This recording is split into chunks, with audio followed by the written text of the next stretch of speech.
It's in December of 2024, and we're getting prepared already for our spring gardening. What we're doing is finishing off our compost piles, and we're going to get those all topped off, heat them up, and produce compost for us so we can put 1 to 2 inches worth of compost on top of all of our grow bags. The secret to having very healthy organic produce without having any chemicals is to have really healthy plants. And the secret to having really healthy plants is going with compost and doing your own local grown compost and using that to in the place of chemical fertilizers. So we moved into a new house about 2 years ago, and unfortunately the house doesn't have as many trees as we'd preferred to have, so we have enough leaves for the brown for our compost. So what we're doing in place of that is out in the street, getting our neighbors' leaves, collecting them. They put them out to the curb. The city's going to pick them up in a day or two, but I'm beating them to the punch. So my wife Debbie and I are beating them to the punch. So we'll keep watching, and we'll show you a little bit about how we layer these leaves.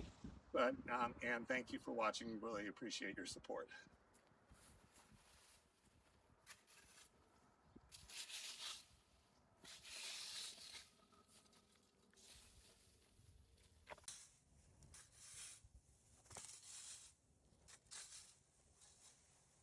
One thing about picking leaves is the smaller the leaves are, the less work you have to do shredding them. If the leaves are too large, then they're going to be, well, you have to shred them.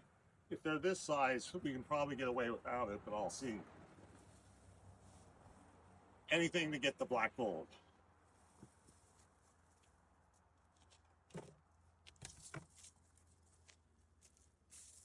One bag, about 1 million more to go.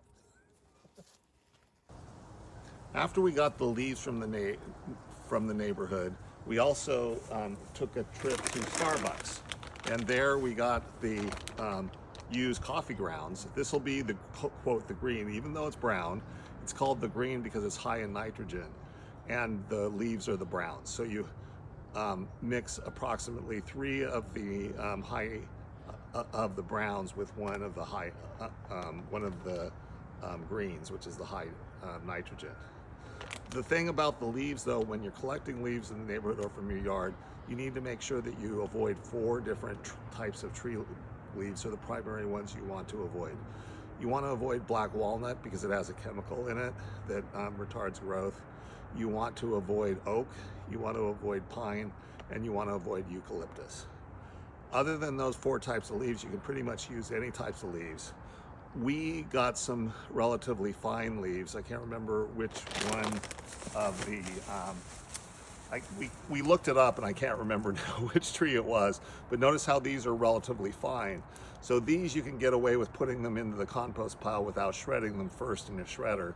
For the larger leaves, you need to get them to compost quickly, you need to put them through the shredder.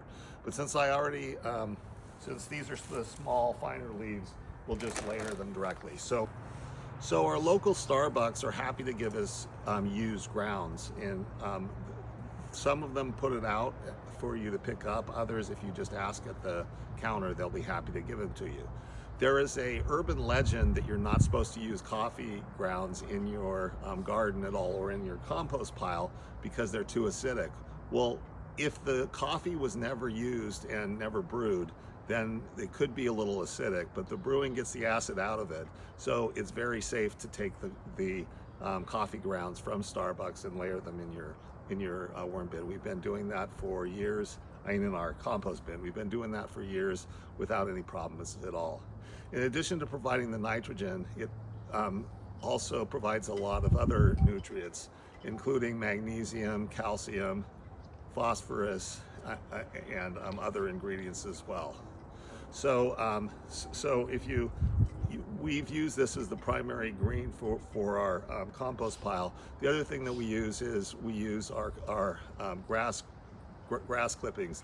The only thing you have to be careful about grass clippings is they can have seeds in them, so you have to make sure you hot compost if you use that as a green source. The coffee doesn't have any kind of weeds in it, so you don't need to worry about it for that. So here I have the compost bin. The last thing we did on this compost bin, this is our newer compost bin. We have another one going that's been going longer. Last thing we did is put a layer of leaves in. So first thing we're going to do is layer in the coffee, and so we're just going to spread it around in a thin layer along the compost bin. It doesn't have to be super spread out, just a layer of green on there. And then we're going to put about 3 times the amount of the coffee. We're going to put leaves in. So then we just layer leaves in.